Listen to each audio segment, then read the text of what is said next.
The People's Court studio fell dead silent as Daquan Butler leaned back in his chair, a confident smirk playing across his lips. The 30-something ex-con thought he had Judge Marilyn Milian exactly where he wanted her. But what Daquan didn't know was that the judge had reviewed every detail of his story that morning, uncovering lies so blatant they would completely destroy his entire defense strategy. The packed courtroom buzzed with tension as Daquan whispered smugly to himself, "This is going to be easier than I thought." The media had dubbed this the most hilarious small claims disaster on TV, with cameras capturing every awkward moment. Daquan had spent days preparing for this moment, confident that his charm and excuses would get him out of the $1,007 charges for rent, booze, cereal, and a broken hairdryer. What happened next would shock the entire nation and turn Daquan's moment of triumph into his worst nightmare. Because Judge Marilyn Milian wasn't just any judge. She was about to deliver the most savage judicial takedown ever caught on live television, using evidence so damning that Daquan would be left speechless and trending on every social media platform within minutes. Before we dive into this incredible story of justice served cold, make sure to hit that like button and subscribe because this confrontation gets absolutely insane.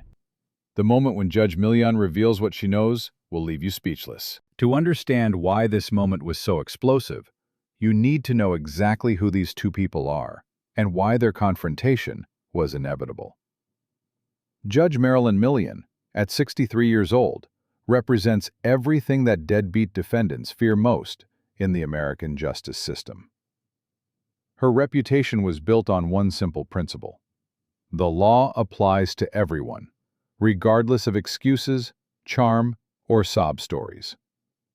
Born in Havana, Cuba, and raised in Miami after fleeing as a child, Milian had worked her way up from prosecutor to circuit court judge to become one of the most respected TV jurists in the country, presiding over the People's Court since 2001.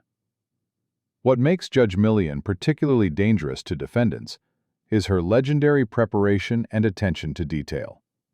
She doesn't just read case files, she dissects them like a detective. Court producers say Milian often arrives on set hours early, spending time reviewing affidavits, photos, and evidence that other judges might gloss over. Her bench is filled with notes and documents that she personally examines, often spotting inconsistencies before anyone else. Milian's judicial philosophy is simple but terrifying for those who think they're above accountability. If you owe money or break promises, you face consequences. Period. She has never been swayed by dramatic tales, street smarts, or family connections. Rich or poor, ex-con or everyday Joe, everyone gets the same no-nonsense treatment in Milian's courtroom. On the other side stood Daquan Butler, and he represented everything wrong with entitlement and poor decisions in America. At around 30, Daquan had lived his life believing that charm could solve any problem and excuses could erase any debt. His background as a recently released prisoner after 6 years for assault, stabbing someone, had taught him that rules applied to other people, not to him, especially not when it came to freeloading off a new acquaintance. The claims against Daquan were straightforward but messy. Owing $1,007 for rent, booze, cereal he devoured, and a professional hairdryer he broke during roughhousing. But he had walked into that courtroom with the swagger of someone who had never faced real accountability. He assured himself this was just a formality, deny everything, blame the plaintiff, and walk away without paying a dime. What Daquan didn't understand was that he was about to face a judge who had been quietly piecing together his contradictions for the entire hearing. Every arrogant statement Daquan made, every dismissive comment about the plaintiff's generosity, every attempt to minimize his actions, Judge Milian had been watching, taking notes, and preparing for this exact moment. And then there's the plaintiff, Chanel Barnett, a hardworking hairstylist in her 30s from Brooklyn. With a big heart that often led to bad choices, she met Daquan sleeping on her building's steps just days after his prison release.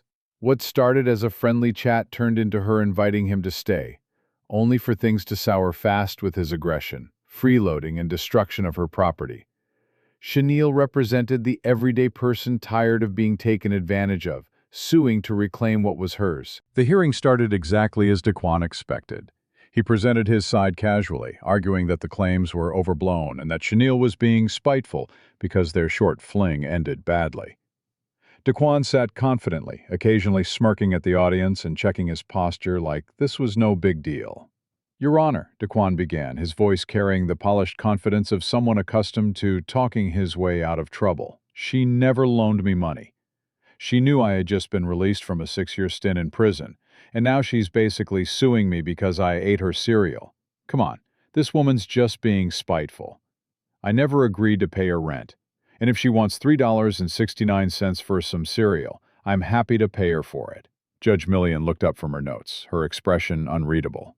"Spiteful, Mr. Butler?" "Yes, Your Honor. What we're dealing with here is essentially a breakup gone wrong. Nothing that warrants all this drama or the severity of what she's asking for." Daquan nodded approvingly, his confidence growing with each word.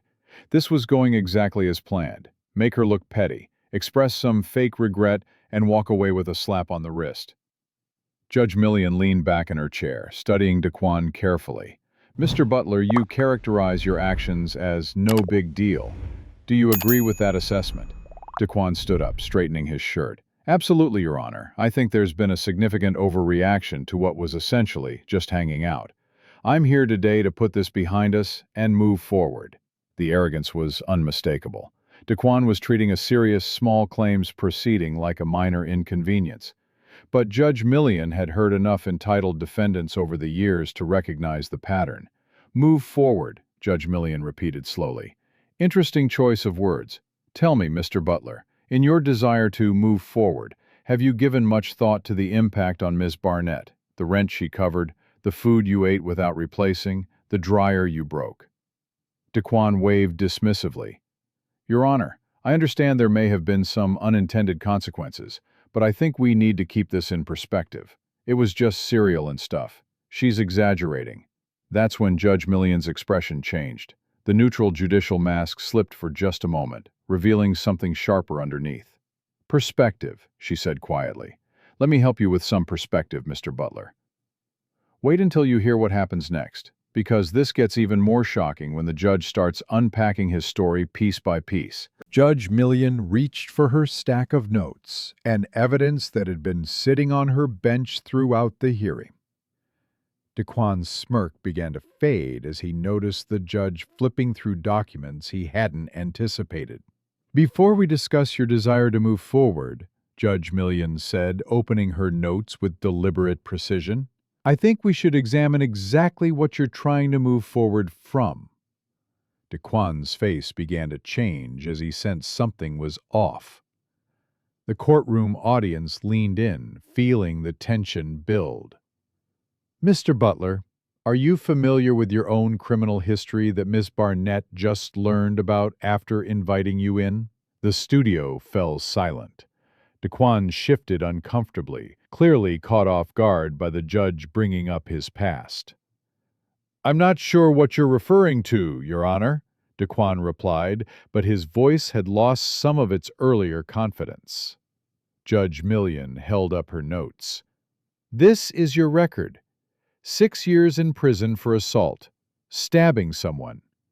It shows you claim self-defense, but the conviction says otherwise. Would you like me to read it aloud, or would you prefer to explain it yourself?" Daquan whispered frantically to himself, flipping through his own papers, trying to understand what was happening. The audience gasped softly. "Your Honor," Daquan interjected, "that has nothing to do with this case. It's in the past." "That's because this detail emerged during testimony," Judge Milian replied calmly. "Through completely legal means, I might add. Miss Barnett testified she didn't know the full extent until later, but you downplayed it. And now you're here minimizing debts from someone who took you in days after your release." Daquan was now visibly sweating. This wasn't going according to plan at all. "But that's not all," Judge Milian continued, pulling out another detail from the testimony. Mr. Butler, are you also familiar with the CBD product Miss Barnett asked you to sell, not smoke with friends? This is highly irregular, Your Honor, Daquan protested, but his voice lacked conviction. He could see where this was heading. What's irregular, Mr. Butler? Judge Milian said, her voice taking on an edge. Is your apparent belief that you could freeload off someone, break their property, eat their food without replacing it, and simply charm your way out of consequences? The packed studio began to murmur. Audience members were frantically whispering, sensing they were witnessing something extraordinary. Judge Milian stood taller behind the bench, and suddenly the entire room felt the weight of her authority. Mr. Butler, you walked into my courtroom today expecting to negotiate your way out of these claims. You've spent your time here telling stories about how it's all spiteful, how you never agreed to anything. Daquan tried to interrupt, but Judge Milian's voice cut through the attempt like a knife. But what you failed to— Excuses.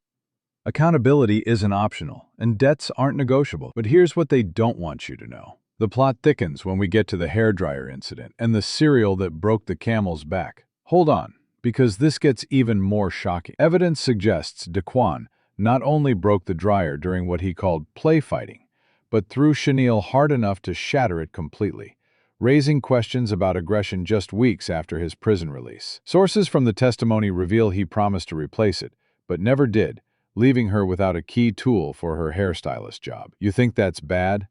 Listen to this. Daquan admitted to eating entire boxes of cereal without leaving any, despite Chenille repeatedly asking him to contribute. I explained to him more than once, Chenille testified. I'm buying the food. If you're eating, at least leave some for the person buying it. But Daquan showed no consideration, devouring everything from breakfast to lunch. Before I reveal the truth, let me show you this. The biggest twist came when Judge Milian questioned Daquan's job efforts. Chenille had gone out of her way, buying interview clothes, calling him to job fairs, but he never showed up, asking if street clothes were fine for interviews.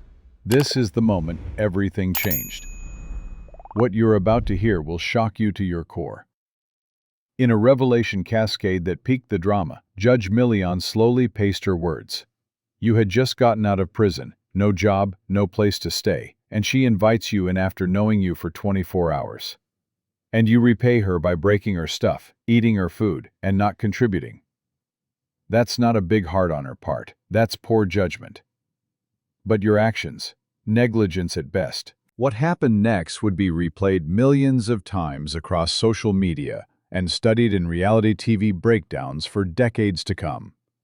Judge Milian methodically began presenting evidence from the testimony that Daquan hadn't prepared for. Each piece was more damaging than the last, systematically destroying every element of his defense. The hairdryer incident shows that you were not only roughhousing, but you threw her hard enough to break a professional tool she needs for work, Judge Milian said, holding up photos of the shattered dryer that made Daquan visibly recoil. Furthermore, she continued, referencing the transcript details, these accounts from Miss Barnett clearly show you saying you'd replace it, and I quote, "Yes, I'll buy back your dryer." And yet, here we are. Daquan's mouth fell open. He had no idea the judge would hammer on these promises so hard. The studio erupted in gasps and whispers. Even Daquan's casual demeanor looked defeated, realizing he had downplayed crucial facts. Your Honor, Daquan stammered, all pretense of confidence gone. That was taken out of context. Out of context? Judge Milian's voice rose for the first time, causing everyone in the courtroom to sit up straighter. Mr. Butler, in what context is body slamming someone onto their property and breaking it acceptable behavior? Daquan tried to speak, but no words came out. For the first time in his post-prison life, he was facing consequences that excuses couldn't erase. Judge Milian wasn't finished. She pulled out the final piece of evidence that would end Daquan's case completely. And finally, Mr. Butler, Let's discuss your comment about women. You said, "It didn't bother me because I know how females are." Right in front of me. A female judge. The studio fell completely silent, except for the sound of Daquan's heavy breathing and the audience's shocked reactions. Judge Milian leaned forward, her voice now carrying the full weight of judicial authority. "You see, Mr. Butler, while you were busy making excuses and minimizing everything, I was doing something else. I was seeking justice for Miss Barnett, who took a risk on you and got burned." Daquan collapsed into his chair, the reality finally hitting him. He was frantically searching for any way to salvage the situation. "Based on the evidence presented today," Judge Milian continued, "evidence that you somehow failed to address despite your time to prepare, this court finds in favor of the plaintiff on the Dreyer claim." But that's not even the crazy part. The climax came when Milian delivered her iconic line. "How stupid do you have to be to look a judge in the eyes, do I not look female to you, and say, 'I know how females are. How few brain cells are holding hands up here.'" This could mean a wake-up call for reaction was swift. Viewers called it the ultimate idiot takedown. The ruling that followed was swift and devastating. Judge Milian had clearly been building to this moment, and her words were chosen for maximum impact. "Mr. Butler, you are hereby ordered to pay $332 for the value of the broken hairdryer. Additionally, you will face no further claims on the rent, booze, or cereal. Those are out, as they weren't agreed upon. This court also reminds you to learn from this. Negligence has costs." As the gavel came down, the once confident defendant looked around the studio desperately, as if searching for an escape. But Judge Milian had one final statement that would become the most quoted line of the episode. "Let this serve as a reminder to anyone who believes their charm or excuses place them above accountability. In my courtroom, justice is blind to everything except the truth. And Ms. Barnett, consider this a lesson. Don't take in strays without knowing their history." What if his prison time was for something worse? The explosion on social media was immediate and unprecedented. Within minutes of the episode airing, Judge Milian roast was trending worldwide. The clip of Daquan's shocked expression when called out on his females comment became an instant meme template. Twitter exploded with reactions. Judge Milian just delivered the most savage takedown in TV history. #idiot defended, #justice served. Watching Daquan go from arrogant to terrified in real time was incredible. This is what happens when you underestimate a judge who spots every lie. TikTok users created compilation videos showing Daquan's confident entrance versus his humiliated exit, set to dramatic music. The most popular version, titled "How It Started versus How It Ended, Serial Edition," gained over 50 million views in 24 hours. Legal experts immediately began analyzing the case. TV analyst Harvey Levin said on the show, "Would you date someone fresh out of prison for stabbing? Deal breaker?" Viewers agreed, flooding comments with "big heart." "More like big mistake." News outlets scrambled to cover the story. TMZ. Judge Milian shocks defendant with epic roast over cereal and stupidity. News. Privileged freeloader gets reality check from no-nonsense judge. YouTube compilations. Top 10 People's Court takedowns. This one's number 1. The aftermath continued for weeks. Daquan's fall from grace became a cultural moment about accountability, poor choices, and learning lessons late in life. Late-night hosts like Jimmy Fallon joked about the Milian effect, referring to the danger of sexist slips in court. Judge Milian became a folk hero overnight, receiving thousands of supportive messages from viewers who felt justice had finally been served to a freeloader who thought he was slick. This incredible courtroom confrontation proves that, no matter how charming, excused up, or arrogant someone might be, true justice will always find a way. Judge Milian's masterful handling of this case will be remembered as one of the most satisfying TV takedowns in history. If this shocking story of justice served cold left you as stunned as it left Daquan, smash that like button, share this incredible moment, and subscribe for more unbelievable courtroom confrontations that prove freeloading never pays. Comment below, what was the most shocking moment of Judge Milian's takedown? See you in the next explosive courtroom drama. This story is far from over. Make sure you're subscribed because more savage moments are coming. Let me know in the comments what you think. Hit that notification bell.